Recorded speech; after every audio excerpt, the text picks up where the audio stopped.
Horlama özellikle gece uyku sırasında nefes alıp verirken yumuşak damak ve ufak dilin titreşimi sonucu meydana gelen sestir.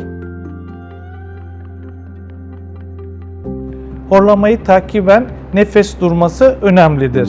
Biz tıpta nefes durmasına apne diyoruz. Özellikle 10 saniyeden fazla uyku sırasında nefes durması çok tehlikelidir. Neden tehlikelidir? Çünkü nefes durduğu zaman vücuttaki oksijen miktarı azalmakta, beyin ve kalp oksijensiz kalmaktadır. Netice itibariyle vücut strese girmekte, tansiyonda ani yükselmeler, kalpte ani ritim bozuklukları meydana gelmektedir. Peki hastalardan çok soruyoruz. Horlama neye sebep olabilir?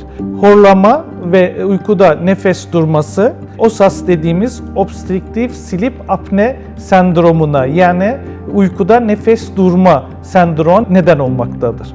Özellikle tedaviye dirençli yüksek tansiyon, tedaviye dirençli şeker hastalığı ve tedaviye dirençli ritim bozuklukları, kalp ritim bozuklukları neden olmaktadır. Bu yüzden özellikle uykuda horlayan ve nefesi duran hastalar çok dikkat etmesi lazımdır. Özellikle erkeklerde son dönemde cinsel fonksiyon bozukluğunun en önemli sebeplerinden biri de horlamadır. Peki horlama neden olmaktadır?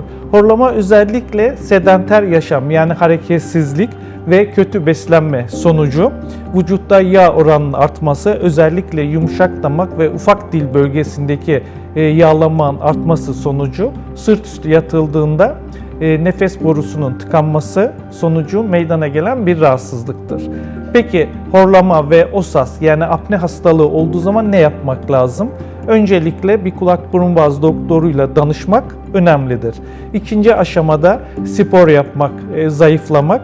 Buna rağmen geçmiyorsa bir horlama ameliyatı veyahut da gece yatarken CPAP cihazı kullanmayı önermekteyiz.